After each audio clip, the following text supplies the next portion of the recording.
dia, amada igreja. Vamos dar início à nossa escola bíblica dominical. Vamos continuar com a segunda carta aos Coríntios, lição 16, para quem está com a revista, né? Vamos estar falando hoje do capítulo 12, 2 Coríntios, capítulo 12. O título da lição na revista é O Espinho que Incomoda, para quem está com a revista, e a graça que basta, né? Tem sido muito abençoado esses estudos de Coríntios. Hoje vamos dar continuidade, já está no final do estudo de Coríntios. Vamos dar continuidade, à defesa de Paulo sobre o seu ministério, porque ele teve severo e injustamente ataque dos seus inimigos quanto ao seu ministério, Os inimigos se infiltrou na igreja de Coríntios para atacar Paulo. E ele precisava se defender, E a gente vai ver nesse estudo dessa manhã que ele começa a falar das suas experiências, sobrenatural que teve para reivindicar a sua autoridade, Isso vai ser a primeira parte que nós vamos estar falando sobre essas experiências espirituais de Paulo. Vamos pegar a nossa Bíblia lá que fala sobre isso. 2 Coríntios, capítulo 12, vamos estar lendo primeiramente os versículos de 1 a 4. Fala assim: em verdade que não convém gloriar-me, mas passarei as visões e revelações do Senhor. O 2, conheço um homem em Cristo que há 14 anos, Paulo está falando dele mesmo, se no corpo, não sei, se fora do corpo, não sei, Deus é que sabe, foi arrebatado até o terceiro céu. E sei que tal homem, se no corpo ou fora do corpo, não sei, Deus sabe, foi arrebatado ao paraíso e ouviu palavras inefáveis do que o homem não é lícito falar. Então, nesses 4 primeiros versículos, ele fala da sua experiência sobrenatural. É o primeiro tópico que nós vamos estar falando, Não havia por parte do apóstolo a intenção de se gloriar, embora fosse necessário dizer dos momentos sublimes do seu ministério, devido às circunstâncias que ele vivia. Aqueles confrontos, aqueles inimigos que estavam falando da sua autoridade, ele foi obrigado a falar dessa experiência sobrenatural, Ponto A fala, o homem que teve experiência. Paulo, visões e revelações eram incomuns na vida de Paulo. O tempo todo ele era direcionado por Deus através do Espírito Santo para ser conduzido para fazer a sua vontade dentro do seu ministério. Então ele tinha visões e tinha revelações, Jesus Cristo revelou-se a ele na estrada de Damasco, foi a primeira experiência, A visão que ele teve ali, a revelação que veio de Jesus Cristo, quando ele ainda era Saulo. Ele ali, Deus tocou na vida de Saulo e ele se transformou em Paulo, Aquele que perseguia o evangelho, perseguiu os cristãos, e ali ele foi confrontado por Jesus, Quando fala, Paulo, Paulo, por que me persegues? E ali é transformado, Saulo, Saulo, por que me persegue? Ele foi transformado em Paulo, o grande apóstolo Paulo, E outra experiência, que nós vamos ver essa manhã, é uma visão que ele teve do homem da Macedônia. Isso está em Atos 16. Vamos pegar lá, Atos 16, 9 e 10.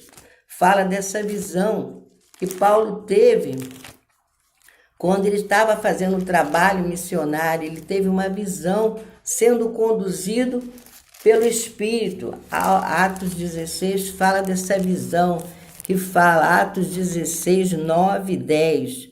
E Paulo teve de noite uma visão em que se apresentava um varão da Macedônia e lhe rogava dizendo, passa a Macedônia e ajuda-nos. E logo depois dessa visão, procuramos partir para a Macedônia, concluindo que o Senhor nos chamava para anunciar-lhes o Evangelho.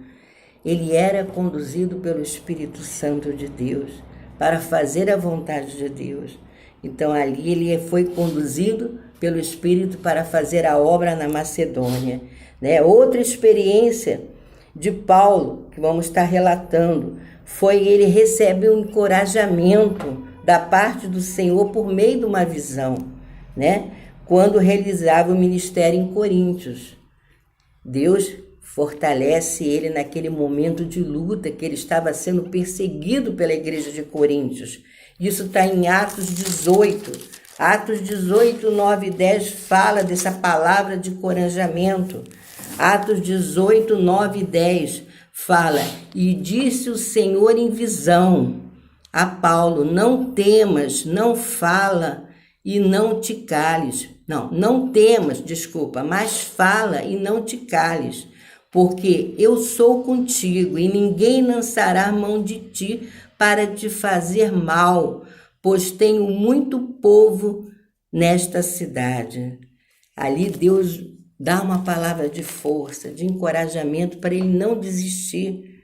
Isso acontece com cada um de nós, né? Nós precisamos dessa palavra de força, de encorajamento para prosseguir para o alvo, que é Jesus Cristo na nossa vida.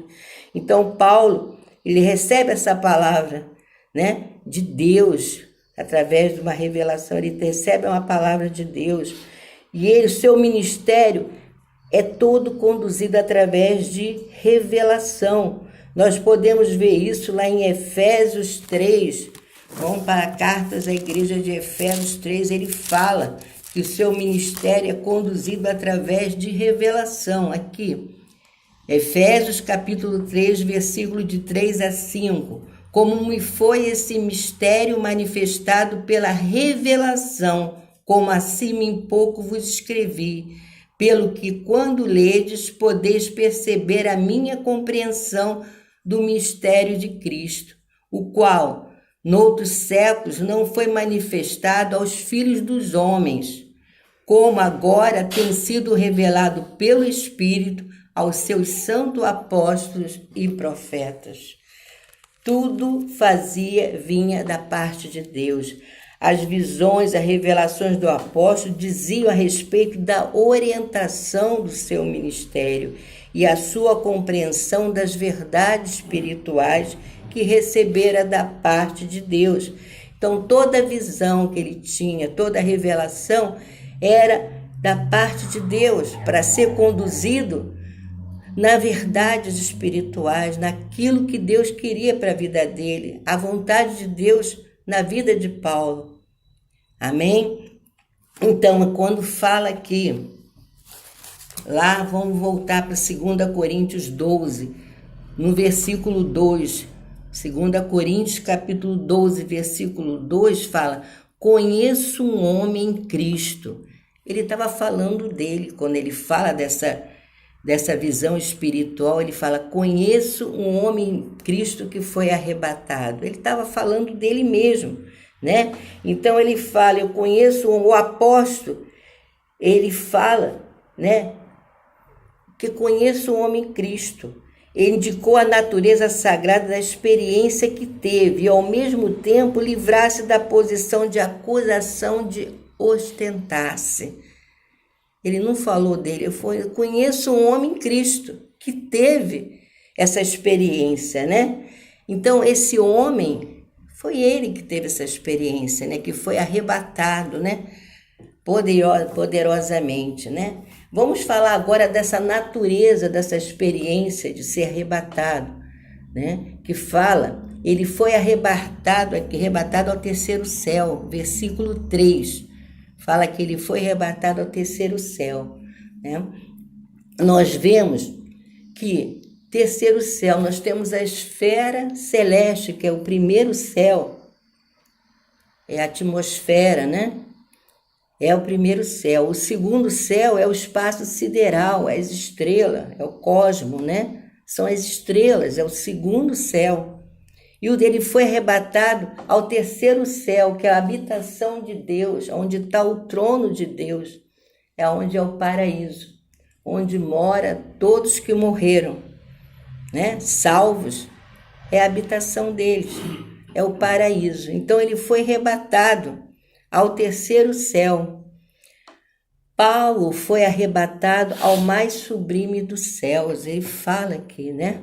Ele mesmo não sabia dizer se no corpo ou fora do corpo. Deus é que sabe. Ele falou assim, não quero se foi no corpo ou não for. Mas eu tive essa experiência, né? Entendeu? Ele fala aqui no versículo, no 4, ele foi arrebatado ao paraíso e ouviu palavras inefáveis, de que ao homem não é lícito falar. A gente não sabe o que foi falado para Paulo, né? Ele fala, foram palavras tremendas, mas ele não poderia ser revelado. Palavras foi para ele, não foi para ele trazer essa revelação para todos, né? Aqui fala, ele teve palavras, Deus deu uma palavra tremenda, mas era para ele, para Paulo. Mas ele conta essa experiência, né? Isso para a igreja. Eu tive essa experiência sobrenatural. Então, esse é o primeiro tópico da experiência que Paulo teve. Segundo, o modo de usar o sofrimento. Vamos falar agora a segunda parte, que é 2 Coríntios 12, a partir do versículo 5. Vamos falando do versículo 5 ao 10, que fala assim, ó. Assim me gloriarei eu, mas de mim mesmo não me gloriarei, senão nas minhas fraquezas. Porque se quiser gloriar-me, não serei nécio, porque direi a verdade, mas deixo isso para que ninguém cuide de mim, mas do que em mim vê ou de mim ouve. E que para que me não exaltasse pelas excelências das revelações, foi-me dado um espinho na carne, a saber, um mensageiro de Satanás, para que esbofetear, a fim de não me exaltar. Versículo 8. Acerca da qual 3 vezes orei ao Senhor para que se desviasse de mim, e disse-me, a minha graça te basta, porque o meu poder se aperfeiçoa na fraqueza.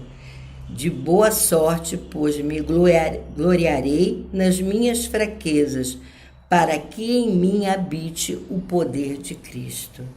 Pelo que sinto prazer nas fraquezas, versículo-chave esse, nas injúrias, nas necessidades, nas perseguições, nas angústias, por amor de Cristo, porque quando estou fraco, aí eu sou forte. A experiência de Paulo tem 5 razões pelo qual o cristão, às vezes, é permitido sofrer. Aqui está dividido em 5 razões. A primeira é para revelar a condição do cristão. Amém? Para revelar a condição do cristão. Que fala em 2 Coríntios 12, 5, que nós lemos. Mesmo tendo terminado o relato da sua experiência sobrenatural, Paulo continua a falar na primeira pessoa. Ele estava preparado para gloriar-se nas suas fraquezas. O seu sofrimento por amor ao evangelho, sim, era a verdadeira prova do seu contestado apostolado. Assim como o ouro se apura no calor do fogo, a fé do cristão é testada mediante as duras provas. Amém? É assim que Deus vai provando a nossa fé. Quanto mais dependemos do Senhor, mais se esvaziamos, mais o poder dele vem nos encher. Amém? Quanto mais nós somos provados, nós manifestamos o poder de Deus. E se viesse a ostentar-me daquela experiência para o seu próprio proveito, não estaria agindo como tolo, visto que o seu relato era verdadeiro. Mesmo assim, obteve de gloriar-se da experiência passada, porque bastava que a avaliação a seu respeito se baseasse naquilo que agora os coríntios viam ou ouviam acerca dele. Ele viu, Paulo, naquele momento ali, que era necessário ele conviver ali, né, com aquele espinho na carne. Porque a necessidade de cada dia, o poder de Deus, né, preencher ele, fortalecer ele, mais dependência total de Deus. Amém? Então, a primeira condição é essa, a primeira razão é essa, para revelar a condição espiritual de Cristo. Nós somos vaso, a excelência de Deus em nós que faz a diferença. Amém? B, para tornar-se um cristão humilde, né? O que era o espinho na carne de Paulo? O que era esse espinho? Aqui a revista fala, era duas possibilidades mais coerentes. Primeiro, uma enfermidade. Ele tinha uma enfermidade, mas ele tinha que conviver. Naquela enfermidade ele dependia mais de Deus. Ele se fortalecia mais em Deus, buscava mais de Deus. Entregava a vida dele mais nas mãos de Deus. Provavelmente, né? Aqui a estudo fala que ele tinha algum problema nos olhos, né? Segundo um inimigo que segunda possibilidade, era um inimigo que se movia perseguindo ele constantemente. Às vezes nós não entendemos porque passamos por certas situações. E às vezes nós pedimos a Deus, né, que tire aquela aprovação, mas Deus fala, o meu poder te basta, a minha graça te basta, porque o meu poder se aperfeiçoa na fraqueza. Amém? Então, às vezes, nós temos que conviver. É a maneira de você buscar mais a Deus, dependência mais de Deus, se encher mais de Deus. Amém? Como fala, né? Bem-aventurados os humildes, né? Bem-aventurados pobres de espírito, porque deles é o reino dos céus. Pobre de espírito, é dependência total. Reconhecer que a essência, que é o Espírito de Deus, que nos fortalece, que nos conduz a cada dia. O apóstolo venceu a tentação de envaidecer-se com as revelações e visões recebidas do Senhor por meio do espinho na carne. Ele mesmo com o espinho na carne, aquela enfermidade, talvez era uma enfermidade crônica, que não tinha cura, ou então era o inimigo que confrontava o templo, mas ele convivia, mas ele continuou o seu ministério, né? Ele não se vangloriava, né? Ele viu que ali ele não tinha condição humana nenhuma, era o poder de Deus que fazia ele, mesmo com aquele espinho na carne, ele fazer a vontade de Deus, ele cumpriu o seu ministério. Quer dizer, ser outra razão para o cristão reagir a favor de si mesmo, né? Quer dizer, no momento, ele pediu 3 vezes ele pediu. E estava em perseverança, ele continuava pedindo para que Deus retirasse aquele espinho. Quer dizer, ele tinha comunhão maior com Deus, ele buscava mais a Deus. O apóstolo desejava que o espinho fosse removido e dirigiu a quem é capaz de fazê-lo. O espinho, porém, não foi tirado. Contra o que se podia esperar, o apóstolo não obteve a remoção que pediu, mas ele saiu encorajado e fortalecido.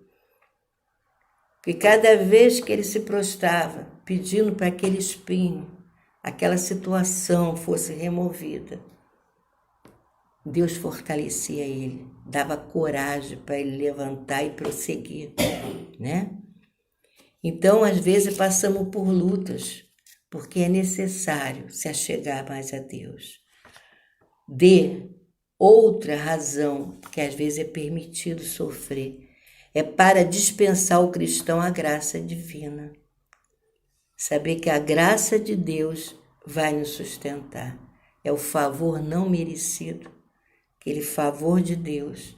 A graça de Deus cada dia vem sobre nós. Quanto mais luta, mais graça o Senhor permite. Amém? Mais graça o Senhor derrama sobre nós. A palavra de encorajamento dirigida ao apóstolo foi: a minha graça te basta. É o que nós precisamos para ser conduzido nesse tempo. É a graça de Deus. Ela que nos fortalece, ela que nos coloca de pé a cada dia.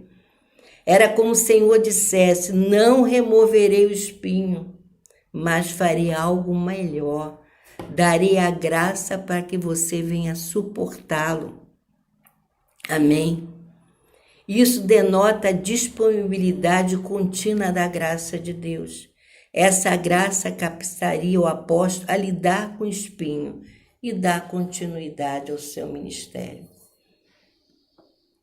É uma dependência total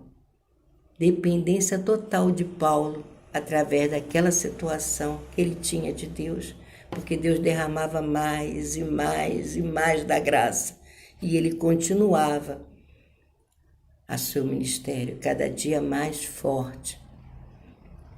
Outra razão para que é permitido sofrer, fala aqui, para aperfeiçoar o cristão no poder de Deus. Crescimento, amados. É crescimento, é fortalecimento, é criar raízes através da situação que às vezes cada um de nós passamos. A resposta do Senhor não trouxe decepção ao apóstolo, foi acrescida de uma explicação. Porque o poder se aperfeiçoa na fraqueza. Amém? O Senhor fala: o meu poder se aperfeiçoa na tua fraqueza, na tua luta, na tua necessidade. O meu poder é manifestado cada dia mais. Amém? Por isso que temos que dar graça em todo momento. Tá ruim? Dá graça. Tá bom? Agradeça, dá graça. Deus sabe de tudo, né? Se Ele fizer, Ele é Deus. Se Ele não fizer, Ele continua sendo Deus. Aqui falam: a resposta do Senhor não trouxe decepção ao Paulo, né? Foi acrescentada de uma explicação. Ele falou: a minha graça te basta, porque o meu poder se aperfeiçoa na tua fraqueza, na minha fraqueza. A atuação do poder de Cristo na vida do apóstolo era mais importante do que a ausência de dor e de perturbação. Amém? Paulo se alegrou com a possibilidade de se gloriar nas próprias fraquezas. Isso não significa que ele tenha deixado de dominar por um espírito masoquista. Não. Não querer gostar de sofrer. Não. Mas deleitava no poder de Cristo, que nele habitava em meio a tais fraquezas. Ele falava: continuo, independente do espinho, da minha luta que eu tenho passado, da minha limitação, Deus tem me usado para ser o apóstolo que ficou marcado, o apóstolo Paulo. Amém, amados? Essa é a palavra dessa manhã que eu deixo para vocês. Então, o poder de Deus aperfeiçoa na nossa fraqueza. Deus manifesta o poder e nós amadurecemos e crescemos no poder de Deus. Amém? Pai, obrigada, meu Deus, por esta manhã. Obrigada pela tua palavra que é vida para cada um de nós. Que nós possamos viver essa palavra, sabendo que mesmo diante das nossas fraquezas, ó Pai, o poder teu tem nos sustentado até aqui, Pai. E nós te agradecemos por tudo, Pai, sabendo que a tua vontade é soberana nas nossas vidas. Te damos graças em nome de Jesus. Amém.